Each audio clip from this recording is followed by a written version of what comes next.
আজকে আমি সেই সম্পদের জন্য সকাল থেকে বিকাল, বিকাল থেকে সকাল, সন্ধ্যা থেকে সকাল, ফজর থেকে জহর, জহর থেকে আসর, আসর থেকে মাগরিব, মাগরিব থেকে এশা, এইভাবে আমার জীবনের পুরো সময়টা আল্লাহর ইবাদত ব্যতীত শুধুমাত্র দুনিয়া দুনিয়া দুনিয়া নিয়ে ব্যস্ততার মধ্যে কাটিয়ে দিচ্ছি। কিন্তু সেই রিজিকের ব্যবস্থা তো আল্লাহ তাআলা, রিজিকের বন্দোবস্ত তো আল্লাহ তাআলা আমার মায়ের পেটের মধ্যেই দিয়ে দিয়েছে। কথা ঠিক কিনা?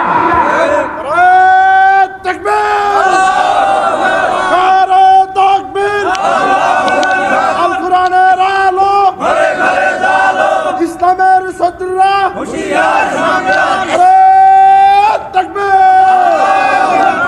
সূরাত বানী ইসরাঈল আল্লাহ কথা বলেছেন তা নয়, সূরাতুল বাকারা পারা নম্বর 1 পৃষ্ঠা নম্বর 11 মধ্যেও আল্লাহ তাআলা একই আয়াত উল্লেখ করেছে। একই বিষয় আল্লাহ তাআলা বলেন, وَإِذْ أَخَذْنَا مِيثَاقَ بَنِي إِسْرَائِيلَ لَا تَعْبُدُونَ إِلَّا اللَّهَ وَبِالْوَالِدَيْنِ إِحْسَانًا।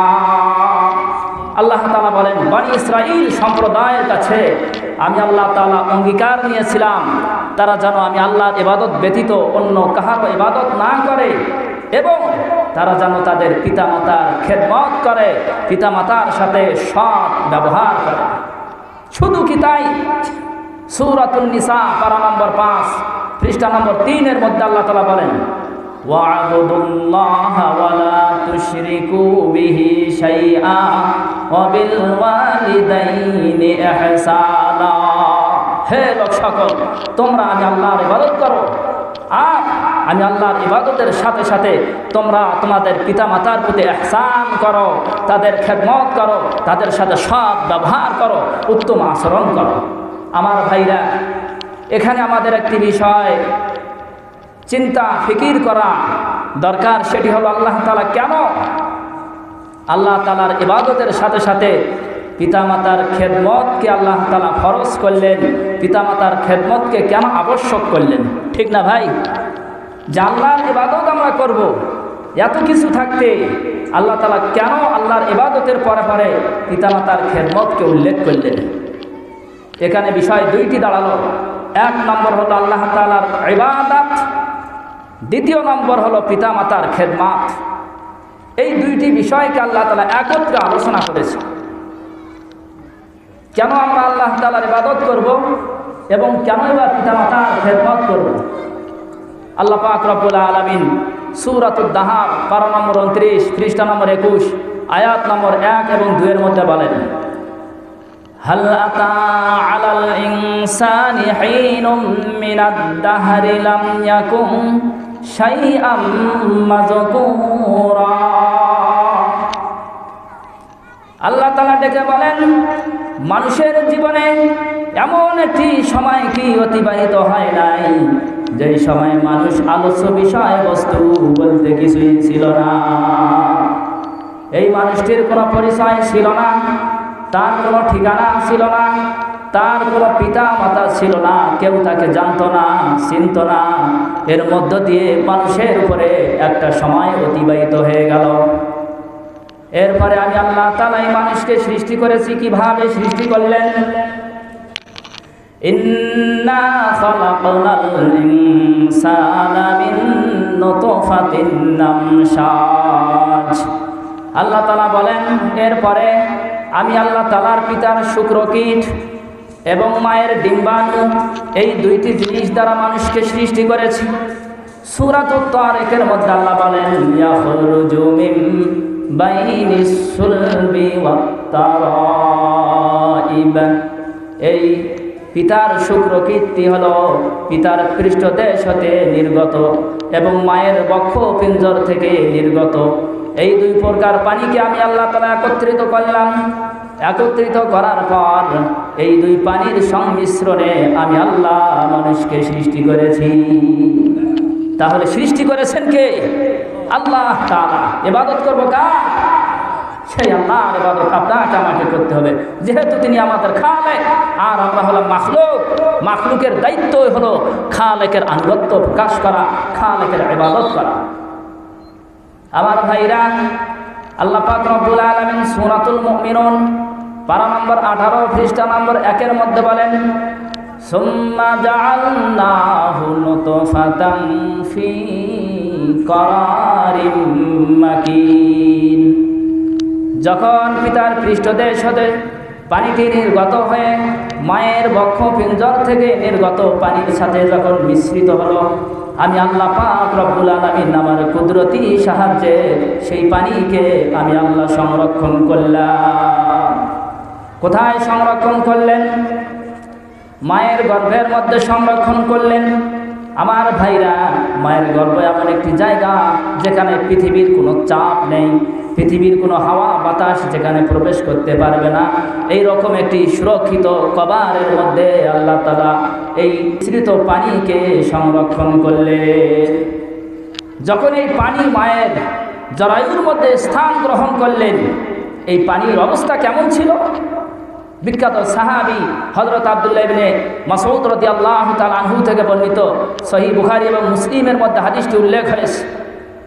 আল্লাহর নবী বলেন, ইন্না আহাদাকুম লা ইজমাউ খালকুহু ফি বাতনি উম্মিহি 40 ইয়াওমান ওয়া ফি রাওয়ায়াতিন নুতফাতান সুম্মা ইয়াকুনু আলাকাতাম মিসলা যালিক সুম্মা ইয়াকুনু মুদগাতাম মিসলা যালিক। মায়ের জরায়ুর মধ্যে যখন ওই পানিকে আল্লাহ সংরক্ষণ করলেন, সংরক্ষিত পানিটি 40 দিন পর্যন্ত পানির আকার ধারণ করেছিল। 40 দিন পর্যন্ত এই পানি ছিল। আবার 40 দিন যাওয়ার পর এই পানিটি রক্তে পরিণত হলো। আবার 40 দিন পর সেই পানিকে আল্লাহ তাআলা গোশতে পরিণত করেছে। আবার সেই গোশতের কিছু অংশকে হাড়ে পরিণত করে সেই হাড়ের উপরে একটা বডিকে আল্লাহ তাআলা তৈরি করলেন। আবার সেই বডির উপরে শিরা উপশিরা দিয়ে রক্ত দিয়ে গোশত দিয়ে সুন্দর আকৃতি দান করে ফাকাসাউনাল ইযামা লাহমা। আল্লাহ তাআলা বলেন, আমি আল্লাহ তাআলা শিরা দিয়ে উপশিরা দিয়ে রক্ত দিয়ে চামড়া দিয়ে ছাউনি দিয়ে সুন্দর আকৃতির একটা মানুষ সৃষ্টি করেছি। ফাতাবারাকাল্লাহু আহসানুল খালিকিন। আমার ভাইরা, সন্তান যখন মায়ের গর্ভের মধ্যে প্রথম 40 দিন পানি অবস্থায় ছিলেন, দ্বিতীয় 40 দিন রক্ত অবস্থায় ছিলেন, তৃতীয় 40 দিন এই বাচ্চাটা গোশতের আকার ধারণ করলো, একটা মানুষের আকৃতি যখন সে গ্রহণ করলো, অর্থাৎ 4 মাস যখন অতিবাহিত হয়ে গেল, সুম্মা ইয়াবআসুল্লাহু মালাকান বিআরবা'i কালিমাত। আল্লাহর নবী বলেন, সেই বাচ্চার কাছে আল্লাহ সুবহানাহু ওয়া তাআলা একজন ফেরেশতাকে পাঠালেন 4টি বিষয় লেখার জন্য। কয়টি বিষয়? 4টি বিষয় লেখার জন্য আল্লাহ তাআলা পাঠালেন। বিআরবা'i কালিমাত ইউকালু লাহু উকতুব আমালাহু ওয়া রিজকাহু ওয়া আজালাহু ওয়া শাকিয়্যুন নাম সাঈদ। আল্লাহ তাআলা ফেরেশতাকে বললেন, ও ফেরেশতা, যাও আমার বান্দার জন্য 4টি পরোয়ানা লিখে দাও। 1 নম্বর পরোয়ানা হলো সারা জীবন আমার বান্দা কি আমল করবে, সে কি নেক আমল করবে না বদ আমল করবে, এই আমল নামাটা তার লিখে দাও। দ্বিতীয় নাম্বার ওয়ারিজকাহু, আমার বান্দার হায়াতের জিন্দেগিতে এই বান্দা কি খাবে, কি পরবে, কোথায় থাকবে, কতটুকু সম্পদের অধিকারী হবে, কতটুকু সম্পদ তার জীবনে অর্জন হবে, এই যাবতীয় বিষয় এটা তুমি লিখে দাও। আজকে তো আমরা সম্পদের জন্যে মাথার ঘাম পায়ে ফেলতেছি, কিন্তু এই সম্পদের ফয়সালা কখন হয়ে গেছে? বন্দোবস্ত হয়ে গেছে ওই সময়, যেই সময় আপনি আমি মায়ের গর্ভের মধ্যে 120 দিন অতিবাহিত করেছি, ঠিক কিনা? আজকে আমি সেই সম্পদের জন্য সকাল থেকে বিকাল, বিকাল থেকে সকাল, সন্ধ্যা থেকে সকাল, ফজর থেকে জহর, জহর থেকে আসর, আসর থেকে মাগরিব, মাগরিব থেকে এশা, এইভাবে আমার জীবনের পুরা সময়টা আল্লাহর ইবাদত ব্যতীত শুধুমাত্র দুনিয়া দুনিয়া দুনিয়া নিয়ে ব্যস্ততার মধ্যে কাটিয়ে দিচ্ছি। কিন্তু সেই রিজিকের ব্যবস্থা তো আল্লাহ তাআলা, রিজিকের বন্দোবস্ত তো আল্লাহ তাআলা আমার মায়ের পেটের মধ্যেই দিয়ে দিয়েছে। কথা ঠিক কিনা?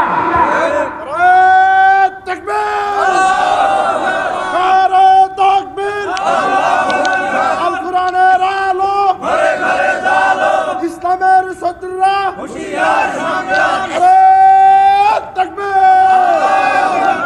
আমার ভাইরা, তৃতীয় নম্বর যে বিষয়টা ফেরেশতাকে আদেশ করলেন, তা হলো ওয়া আজালাহু, আমার বান্দার হায়াতের জিন্দেগি কতটুকু হবে, আমার বান্দা কতদিন জীবিত থাকবেন, আমার বান্দার হায়াত কখন শেষ হবে, আমার বান্দার মৌত কবে হবে, কোথায় হবে, কোন সময়ে হবে, এই বিষয়টা ফেরেশতা তুমি আমার বান্দার জন্য লিখে দাও।